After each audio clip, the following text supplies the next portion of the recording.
અંકલેશ્વરના ONGC bridge પર ઝાડી ઝાખરા વધતા માર્ગ સંકુચિત બન્યો છે, જેના કારણે વાહન ચાલકો અને રાહદારીઓ માટે અકસ્માતની ભીતિ સર્જાય છે.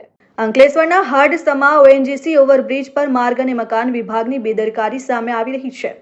રોડની બંને બાજુની રેલિંગની કેટલીક જગ્યાએ ઝાડી ઝાખરા રોડની અંદર સુધી વધી જતા અકસ્માતની ભીતિ સર્જાય છે. ઝાડી ઝાખરા વધી જતા રાહદારીઓ સાયકલ સવારો માટે પસાર થવું મુશ્કેલ બન્યું છે.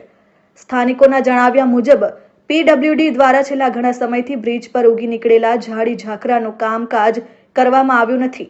પરિણામે રોડનો કિનારો સંકુચિત બની ગયો છે અને ખાસ કરીને રાત્રિના સમયે વાહન ચાલકોને આગળનું દ્રશ્ય સ્પષ્ટ દેખાતું જ નથી, જેના કારણે અકસ્માત સર્જાવાની ભીતિ વ્યક્ત કરવામાં આવી રહી છે. દિવસ દરમિયાન ભારે વાહન વ્યવહાર ધરાવતા આ બ્રિજ પરથી રાહદારીઓ, વિદ્યાર્થીઓ તેમજ સાયકલ સવારો મોટી સંખ્યામાં પસાર થાય છે, પરંતુ ઝાડી ઝાખરાના કારણે તેઓને રસ્તાની સાઈડ છોડીને મુખ્ય માર્ગ પર ચાલવું પડે છે, જે અકસ્માતને આમંત્રણ આપે છે. માર્ગ અને મકાન વિભાગ દ્વારા સમયાંતરે કામ ન કરવામાં આવતા લોકોમાં અસંતોષ જોવા મળી રહ્યો છે.